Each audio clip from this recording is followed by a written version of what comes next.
I just can't stop talking about the weapon masters. Carlos is admittedly my favorite, but I already made a video on him. Technically two if you count the weapon masters ranked video. But that won't stop me from doing one on his breezy brother, Dominic, the win one. Start the timer, this is him in 2 minutes. Hopefully 2 minutes. This is a long script. Okay, before we get started, we really need to frame the conversation around his passive. Improvisation adds one more hit to every attack you make on your turn. This hit deals damage equal to 200% of his attack power, and it has an additional effect that's dependent on his current health status. If he's below half health, it'll add a vampiric effect equal to 50% of the damage dealt. If he's over half health, it'll reduce the enemy's attack bar by 30%.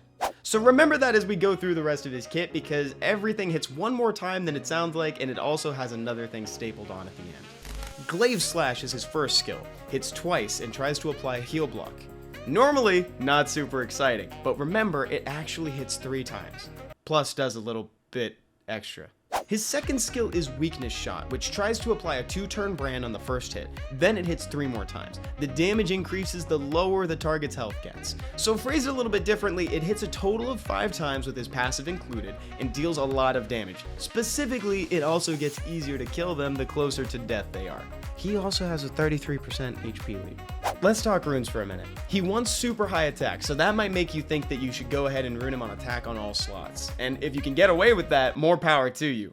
But I would encourage you to reel that instinct back for a minute and treat him like Fran. Let me explain.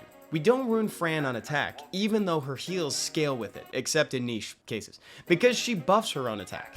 Dominic is in a similar position. Since he gets 200% of his attack power as damage at the end of every swing, that means you could rune him tanky on speed, HP on your 2, 4, 6 slots, and go for attack in the subs. And those stats will go way further on him than they would on other units runed the same way. A little weird, but it's something to think about, and I've really enjoyed having mine runed this way.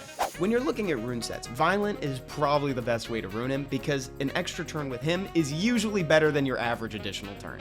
Sometimes it can even make your opponent play at a deficit early in an RTA match. As for his offset, huge attacks might make you think to go for revenge, but I want to remind you that his passive only takes effect on attacks that he makes on his turn.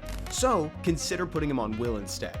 Will is going to get you better results than most because he's a very high priority target, so you want your opponent to at least have to jump through a few hoops before they try to eliminate him. Artifacts now. Additional damage goes a long way with this guy. His attacks hit for a minimum of 3 times, for crying out loud, so get every additional you can. Damage reduction from fire and attack proportionate to lost HP are also lovely. This is also a great place to fill in more HP and attack stats if you find that you're missing that in the runes. You can pair Dominic with just about any team that needs damage. Because of his passive, he's practically element neutral too. Not exactly though. That was an over-exaggeration to be sure. Anyway, I hope that was 2 minutes.